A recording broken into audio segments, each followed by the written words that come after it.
Hi, I'm Jo. And I'm Sarah, and welcome to episode 6 of the Society of Unpublished Authors. This podcast is recorded in Western Sydney on the lands of the Darug people. We pay our respects to the original custodians and storytellers of this land and to elders past and present.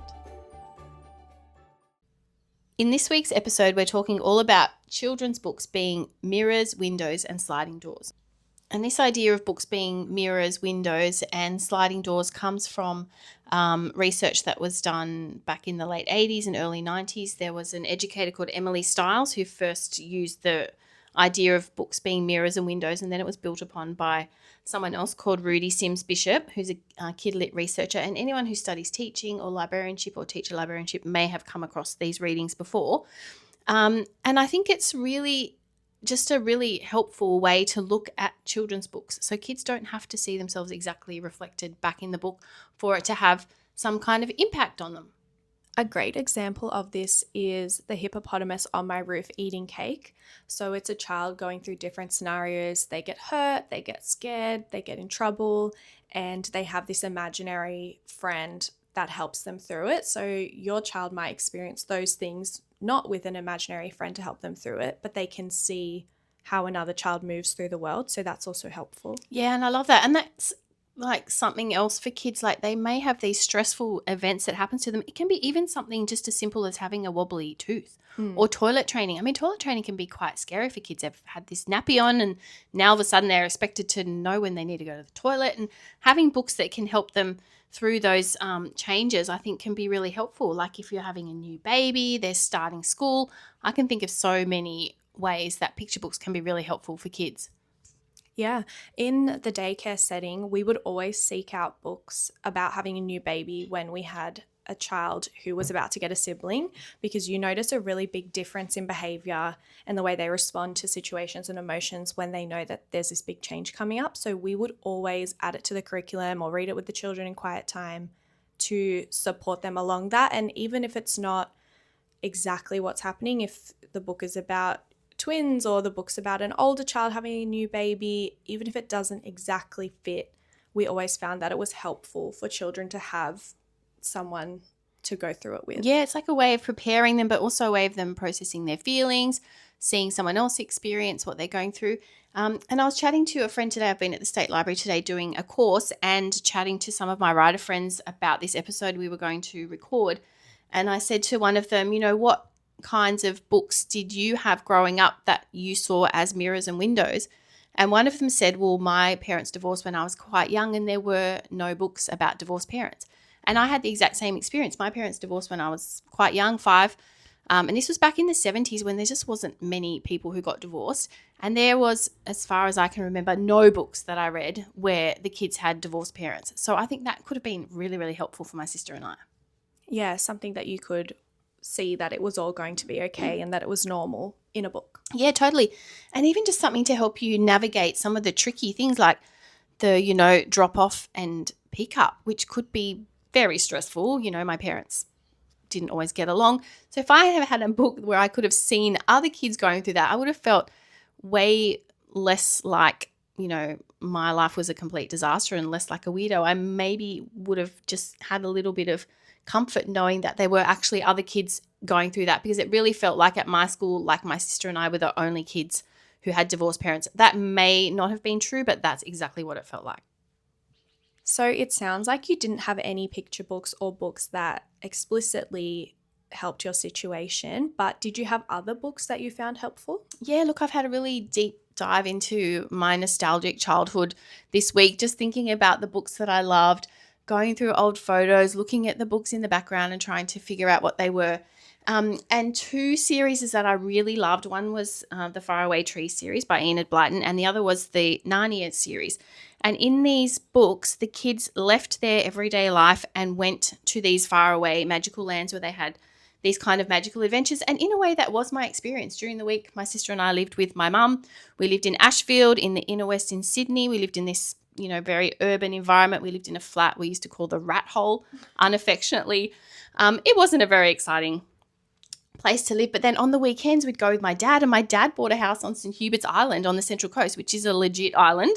It does have a bridge to it, but it's an island, and it's a bit poshy now, but it wasn't back then. It was quite wild. Yeah, right. We had just the most amazing adventures. We would spend so much time in the ocean and fishing, and my dad would let us take his boat out on our own, not with the outboard. We had to row it.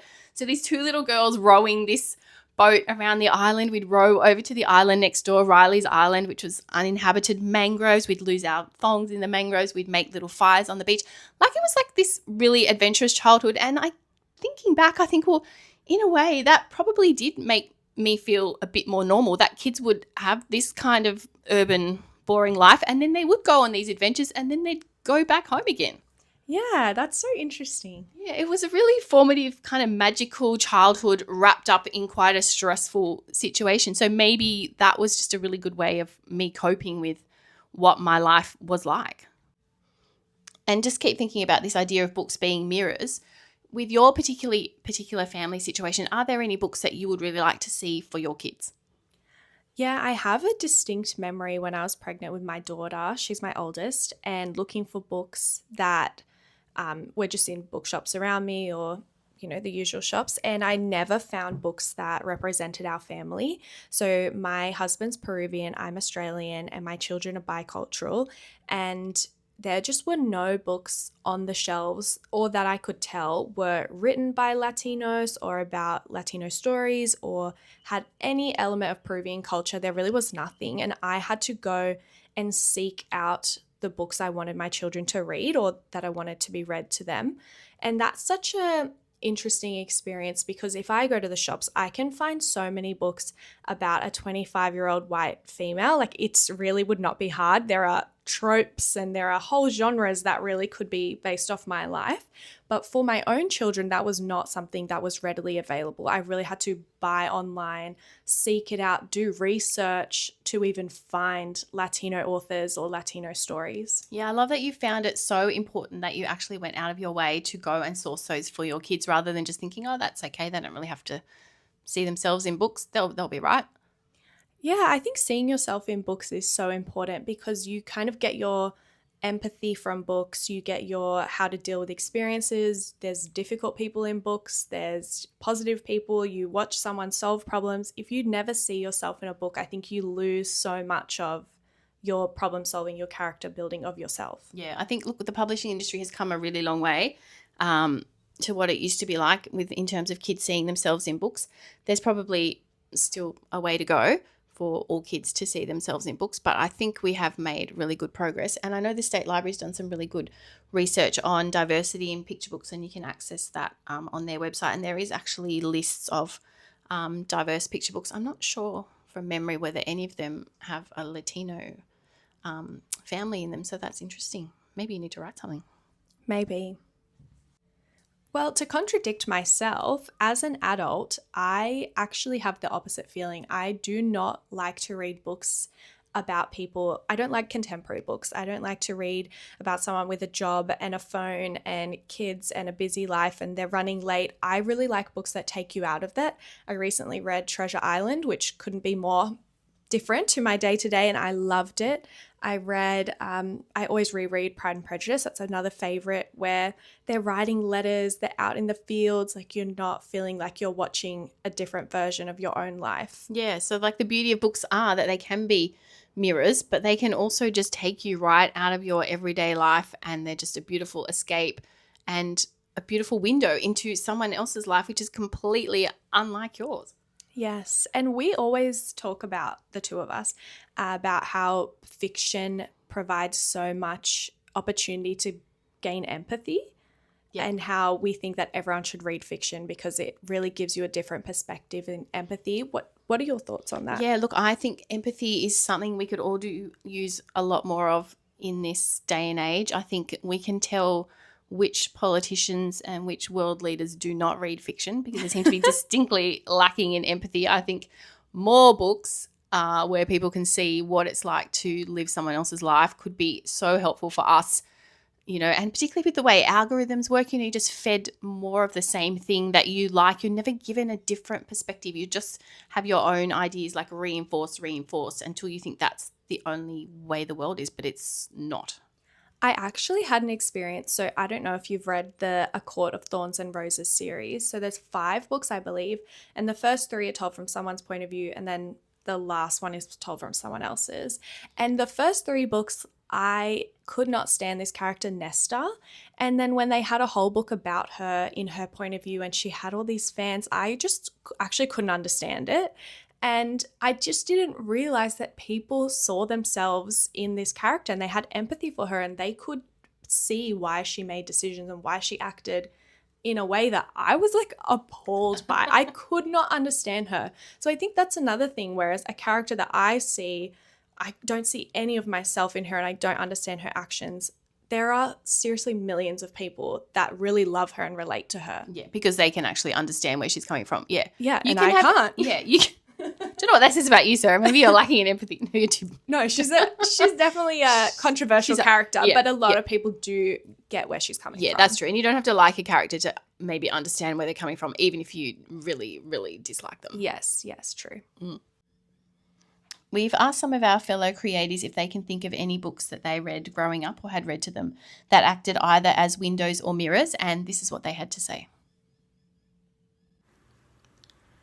Hi, I'm Amanda Lieber. The books I absolutely loved as a child were Enid Blyton's The Folk of the Faraway Tree, The Magic Faraway Tree, The Wishing Chair Again. All of those incredible window books took myself and my brother on wonderful journeys every night when my parents used to read to us. Just going on the adventures with the children in the stories was phenomenal, and I can still feel the excitement today if I think about those nights and the stories. Hi, my name's Sue. I write picture books and I've got a middle grade novel that I'm also working on. I was thinking about what books from my childhood I loved.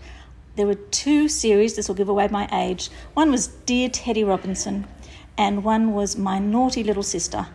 And as the youngest of 4, I could really identify with being the naughty little sister. Hi, my name's Jenny, and one of my favourite books is Shirley Hugh's Dogger because I identified with the character. My dad, when I was 5, gave me a little stuffed toy dog, which became our little comfort toy, and I always love reading the book, and I love that he finds it in the end.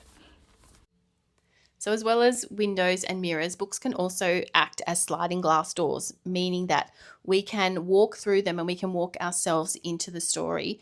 And I think this is really an interesting concept because as a librarian, I just see how popular biographies are for kids and they can, maybe imagine themselves in the story. Can you think of any books that your kids like that maybe act as sliding glass doors? I have quite a few of those Little People, Big Dreams series. Quite a few of those books. I've got like Dolly Parton and some scientists, and I do read them to my kids. They are a little bit tricky, so it's more just keywords at this age. But we also have the book I Am Sonia Sotomayor. She was the first Latina Supreme Court Justice, and I remember she was the only Latina in any of the books that I was looking at when I was looking at biographies. So I was looking for world leaders or inventors or scientists, and I was finding, the Albert Einsteins and the Isaac Newtons, and I just could not find any Latinas, but this was the first one. I was really excited to get it for my daughter so that she could see that as well, because one thing that my husband and I talk about, his name's Eduardo, and we have a relative named Rosa. So if he ever sees himself in media, it is usually like Eduardo and he's like a gardener, or he's like kind of a side character in an American movie, or Rosa is always like the maid or the cleaner. So you're kind of seeing your name, seeing yourself, seeing your culture, but it's really pushed down into like a stereotype. So you're seeing it in the mirror, but it's not really accurate. Yeah, so something like a Supreme Court justice must be just so far from what is usually seen in the media. Yeah, and it's really encouraging to see that you're not just the stereotypes that you see on TV about yourself. Yeah, and hopefully books like that can encourage kids to imagine themselves in a different scenario. And there was a definite rush of Taylor Swift biographies that came into the library after the Eras tour, some of them for adults, some for kids. And I just imagine little girls and boys taking them home and perhaps picking up a guitar and thinking, well, I could write a song because like Taylor, she can write a song. I could write a song too. I'm sure there was heaps, yeah. And along with kids' books being able to give kids a way to experience the world in a cultural way, also in a real geographical and geography way. I remember I was obsessed with these books about Marmaduke the lorry. And like a lorry is an English word for a truck. And Marmaduke would travel all over Europe. He'd go to France and Sweden. And I experienced a lot of the world through reading these Marmaduke the lorry books. I can still remember going to the library and I'd be scanning the spines just looking for Marmaduke books because I was just learning so much about the world. That's so interesting. And if we want to flip this idea as authors about kids seeing themselves in books, can we see any books in our kids? Do you find having kids is a good source of inspiration for your own writing? Yes, definitely. Especially, I don't know if you noticed this, but I think the books that you read and that you would write when you have young kids is probably very different to the books you would read and write when your kids are older. So I think the time and place and the time in their lives is actually really inspirational because of what they're absorbing, and the questions that they ask about books would be very different if I didn't have kids and I was just writing from my adult lens, or if I didn't read to kids ever, I would probably have a different perspective. Yeah, and I have heard authors say that they started off writing picture books when their own kids were young, and then they moved into junior fiction and middle grade as their kids grew up. Oh. So that's interesting, yeah, because you're kind of almost writing the books that you may want your kids to read. And I think also just thinking about this, being a parent can be a real downer on your writing because you can think, oh, I wouldn't want to put my kids in that situation. But we know we need to have tension and conflict and things in kids' books. But naturally, as parents, we want to protect our kids from tension and conflict. So maybe that's something we need to have in the back of our mind as well when we're thinking about writing books as parents. Yeah, I think my kids are a little bit adventurous and wild and imaginative, and they're always coming up with the craziest things that I could not even think of for my character. So maybe I have the opposite where I'm like, my books are tamer than my real kids. I love that your kids are going to be the inspiration for these crazy adventures. Yeah, or my son will come up with things and games and ideas, and I'm like, where did you get that? You know, you have that feeling of like, you could not even write this. Like couldn't even be a show. You couldn't make it up. Yeah. But that's the beauty about little kids. They're just so unbothered by conventions, and they just, march to the beat of their own little drums. And in your kids' case, they are pretty wild drums. Yes. One day with our critique group, there was someone who brought in a story for everyone to listen to, and she's a parent, and she brought forth like a challenge that one of her children had been going through, and she had written a story on it, and everyone gathering around and listening, and we actually all, I think, learnt something that we did not before, and we were all talking about this challenge her child was going through and how it was described in the senses and how it was described in the book. It was actually really interesting because we all as adults learnt something. Yeah, and if there's one child experiencing that, chances are there are many, many kids out there experiencing that who could really appreciate that book that she's written from her own child experience. Yes, and it gives it a sense of like based in reality too, if we're not just writing about an issue that we know about but we've never seen or never faced or never had a day-to-day experience with. We might not write it from the lens that the child's experienced, but if you are living with a child or you have experience with a child with that, you definitely would. Yeah, she's like the perfect person to write that book because she's living with her child and that experience every single day. Yes, yes. And before we get on to this week's challenge, Sarah and I both have a confession to make, and that is that we did not do last week's challenge, which was to put ourselves out there and get rejected. Or if we did, we can't remember. I mean, it's the same thing, right? Perhaps just being in the world is just an opportunity to get rejected, and we survived the week, so maybe we did it. Yeah, we did survive the week, and we have thought of a challenge for next week. For me, I'm going to take one of my children's wacky sayings or one of the crazy things they do this week and try and turn that into an idea. I love that. And I'm going to have a think back to my own childhood and just think about an idea that perhaps would have helped me with something. I may not have time to turn it into a full story, but I've kind of enjoyed this week just doing a bit of a look back at the books I loved growing up. That's fun to reflect. And that's it, I think. We've talked a lot today about books being windows, mirrors and sliding doors. Let us know if there are any books that you can remember from your childhood that gave you that feeling. We'd love to hear about them. And if you have any books that you wish existed for your children or that do exist for your children that meet the mirror window need, we would love to hear about it in the comments. Yeah, or don't tell us, just write them yourself. Yes, definitely. That's it from us this week. Thanks for listening. You can find links to everything we've spoken about today on our website, thesocietyofunpublishedauthors.com. And you can find us both on Instagram at jo_diggs and author Sarah Della Piedra. And our Instagram for the podcast is the Society of Unpublished Authors. Thanks for listening. Bye.